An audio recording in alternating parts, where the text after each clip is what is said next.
சமைக்கும் போது ஒரு லவ்வோட சமைக்கணும்டா. அதான் பாதி ருசியே. வெங்காயம் நறுக்கும் போது கூட ரசிச்சு நறுக்கணும், லவ்வோட. வணக்கம் அண்ட் வெல்கம் டு இன்லாஸ் சமையல். இன்னைக்கு நம்ம பார்க்க போற டிஷ் கருவாட்டு தொக்கு. அதுக்கு என்னென்ன தேவை, எப்படி செய்யலாங்கிறத பார்க்கலாம் வாங்க. வணக்கம்ங்க. இப்போ இந்த கருவாடு தொக்கு செய்கிறதுக்கு நான் வந்து ஒரு காளா மீன் கருவாடு, இது நல்லா துண்டு துண்டு கருவாடு நல்லா சுடு தண்ணியில் ஊற வச்சு சுத்தமாக கழுவி வச்சுருக்கிறேன். பீஸ் பீஸாக இருக்குது. இது இந்த கருவாடு தொக்கு பண்ணுறதுக்கு நம்ம வெறுசாகவும் பண்ணிக்கலாம், வெங்காயம் தக்காளி மட்டும் போட்டு. அதே மாதிரி உருளைக்கிழங்கு சேர்த்து பண்ணினா இன்னும் நல்லாயிருக்கும். நான் ஒரு 2 உருளைக்கிழங்கு சின்னதாக கட் பண்ணி தண்ணியில் போட்டு வச்சுருக்கேன். எந்த கருவாடு வேணால் இதுவே இந்த கருவாட்டில் தான் பண்ணணும்னு இல்லை, எந்த கருவாடு வேணாலும் நம்ம அந்த தொக்கு செய்கிறதுக்கு பண்ணலாம். உங்களுக்கு உருளைக்கிழங்கு வேண்டாம்னா நீங்கள் சேர்த்துக்காமல் இருக்கலாம். அதுக்கு வந்து 3 பெரிய வெங்காயம் சின்ன சின்னதாக கட் பண்ணி வச்சுருக்கிறேன். அதே போல் 2 தக்காளி பொடிசாக நறுக்கி வச்சுருக்கேன். கொஞ்சம் புளி கரைச்சல் இருக்குது. தாளிக்க கருவேப்பிலை, 3 பச்சை மிளகா. மற்றது எப்படி செய்கிறதுன்னு பார்க்கலாம் வாங்க. புளியாக அகலமான ஒரு பாத்திரம் ஒன்று வச்சுட்டேன் அடுப்பில். இல்லை நீங்கள் கடாயில் கூட செய்யலாம்.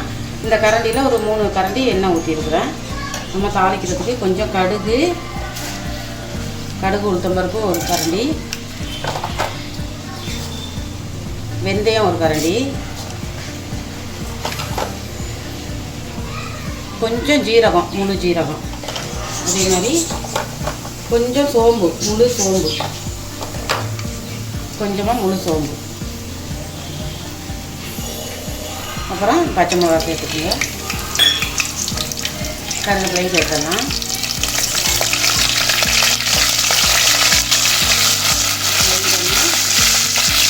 நம்ம கட் பண்ணி வச்சுருந்த வெங்காயத்தை அதில் சேர்த்துக்கலாம். கருவாடு தொக்கு பண்ணிவிட்டு உங்களுக்கு நம்ம ஊற்றி சாப்பிட்ற மாதிரி ஏதாவது வேணும்னா ஏற்கனவே நான் ஒரு வீடியோ போட்டிருக்கிறேன். தேங்காய் பால் புளியானம், தேங்காய் பால்லே புளியானம். நீங்கள் பார்க்கலன்னா கண்டிப்பாக போய் பாருங்கள், அந்த வீடியோ பாருங்கள். இந்த கருவாடு தொக்குக்கு அந்த மாதிரி செஞ்சாலும் ஊற்றி சாப்பிட்டு இந்த தொக்குறதுக்கு நல்லாயிருக்கும். இல்லை வெறுமனையாக நீங்கள் இதே போட்டு சாதத்தில் பிரட்டி சாப்பிட்றதுனாலும் நல்லாயிருக்கும். இப்போ இது கொஞ்சம் நல்லா வதங்கட்டும். இப்போ பாருங்கள், ஓரளவுக்கு இந்த வெங்காயம் பச்சை மிளகாயெல்லாம் நல்லா வதங்கிடுச்சு. இப்போ நம்ம அந்த உருளைக்கிழங்கு சேர்த்துப்போம். நான் வந்து கரை படிஞ்சிடக்கூடாதுன்றதுக்காக, ரொம்ப இல்லைன்னா கருப்பாயிடும், அதுக்காக தண்ணியில் போட்டு வச்சேன்.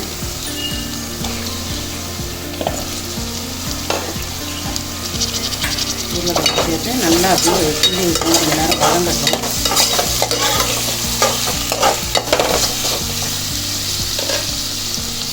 இதுலேயே 2 தக்காளி கட் பண்ணி வச்சுருக்கேன், அதையும் சேர்த்துறேன்.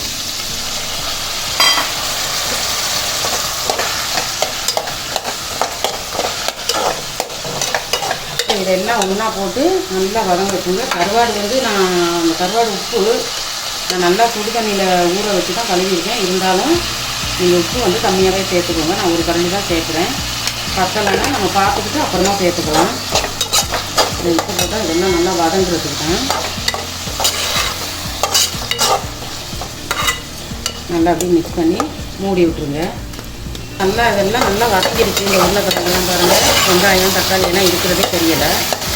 கிழங்கு நல்லா வதங்கிடுச்சான்னு இப்படி பார்த்தாலே தெரியும், வதங்கிடுச்சு பாருங்கள். இப்போது நான் வந்து கொஞ்சம் இஞ்சி பூண்டு பேஸ்ட்டு சேர்த்துக்கிறேன். 1 ஸ்பூன் இஞ்சி பூண்டு பேஸ்ட்டு. இஞ்சி பூண்டு பேஸ்ட்டு இந்த கருவாடு தொக்குக்கிட்ட சேர்த்தா நல்லா வாசனையாக இருக்கும், சாப்பிட்றதுக்கு டேஸ்ட்டாக இருக்கும். நான் ஏற்கனவே கருவாடு பொடி மாசு, கருவாடு இது நெத்திலி கருவாடு எல்லா வீடியோவும் போட்டிருக்குறேன். இப்போ இதில் வந்து நம்ம அடுப்பு சிம்மில் வச்சுட்டு மசாலாலாம் சேர்த்துக்குவோம். ஜீரகம் 1 கரண்டி, மிளகுத்தூள் ஒரு 1/2 கரண்டி,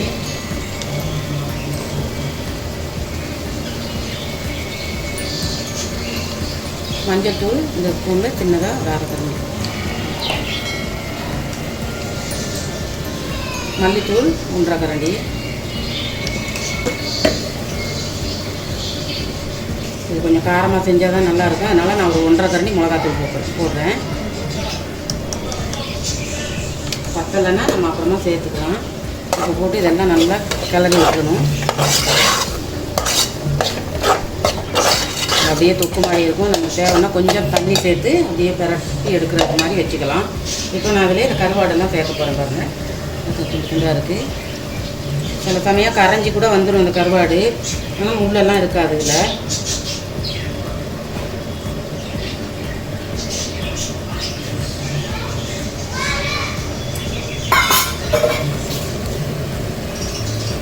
இப்போ நல்லா நம்ம கிண்டி விட்டுருவோம் கருவாடெல்லாம் சேர்த்து.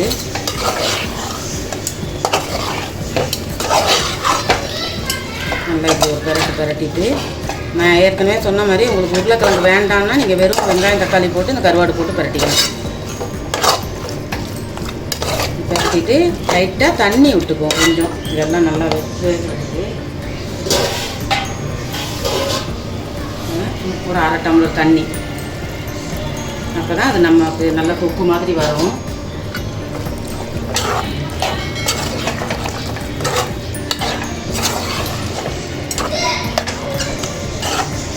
கிண்டி விட்டு நல்லா இதெல்லாம் அப்படியே வேகிறதுக்கு விட்டுறலாம். பாருங்கள், நம்ம லைட்டாக தண்ணி விட்டு இந்த கருவாடெல்லாம் போட்டோன்னே எவ்வளோ எண்ணெய் பிரிஞ்சு வந்திருக்கு. நான் 3 கரண்டி எண்ணெய் தான் ஊற்றுனேன். கருவாடெல்லாம் உடஞ்சிட்டு உடைய தான் செய்யும். ஏன்னா நம்ம சுடு தண்ணியில் ஊற வச்சு கழுவுறதுனால உடைய தான் செய்யும். அப்படி இருந்தால் தான் அது கருவாடு தொக்கு. இங்கே பாருங்கள், கருவாடெல்லாம் உடஞ்சிருக்கு. இப்போ கொஞ்சம் புளி கரைச்சல் சேர்த்துக்கிற போகிறேன். கொஞ்சமாக சேர்த்துக்கிறேன். நம்ம லெமன் கூட சேர்த்துக்கலாம். லெமனை விட புளி ரொம்ப நல்லது, அதனால் புளி சேர்த்துக்கிறேன். இந்த கருவாடு எப்படி நம்ம செஞ்சாலும் உடைய தான் செய்யும், முழுசாக இருக்காது. அதுக்காக கருவாடெல்லாம் உடஞ்சிருக்கு அப்படியெல்லாம் நினைக்க வேண்டாம். இப்போ அப்படியே ஒரு 2 செகண்ட் இருக்கட்டும். பாருங்க, இந்த புளி ஊற்றுனதுக்கப்புறம் எல்லாம் நல்லா வெந்து சூப்பராக வந்துருச்சு. இப்போ கருவாடு, காளா கருவாடு தொக்கு ரெடி. இதை நம்ம மல்லிக்கீரை லைட்டாக தூவி கொஞ்சமாக போட்டுக்கலாம்.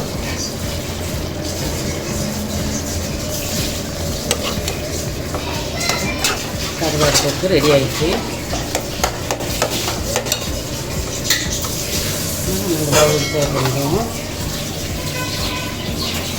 கருவாடு சுத்தமாக இருக்கிறதே தெரியாது, சூப்பராக இருக்கும். நல்ல அருமையான சுவையான ஒரு கருவாடு தொக்கு எப்படி செய்யுதுன்னு பார்த்தீங்க. ரொம்ப சிம்பிள் அண்ட் குயிக்காக பண்ணிட்டாங்க. கண்டிப்பாக இந்த டிஷ்ஷை வீட்டில் ட்ரை பண்ணி பார்த்துட்டு எப்படி இருந்ததுன்னு சொல்லுங்கள். இன்லாஸ் சமையலுக்கு சப்ஸ்கிரைப் பண்ணாதவங்க கண்டிப்பாக சப்ஸ்கிரைப் பண்ணுங்கள். இதுக்கு தேங்காய் பால்லாம் ஊற்ற வேண்டாம், அதனால் ரொம்ப சிம்பிளான டிஷ் தான். கண்டிப்பாக இதை ட்ரை பண்ணி பாருங்கள். அடுத்து ஒரு நல்ல வீடியோடு உங்களை சந்திக்கிறோம். until then bye. கண்டிப்பாக எங்கள் சேனலுக்கு சப்ஸ்கிரைப் பண்ணுங்கள், லைக் பண்ணுங்கள், சப்போர்ட் பண்ணுங்கள். ஓகே, பாய். சமைக்கும் போது ஒரு லவ்வோட சமைக்கணும்டா, அதான் பாதி ருசியே. வெங்காயம் நறுக்கும் போது கூட ரசிச்சு நறுக்கணும், லவ்வோட.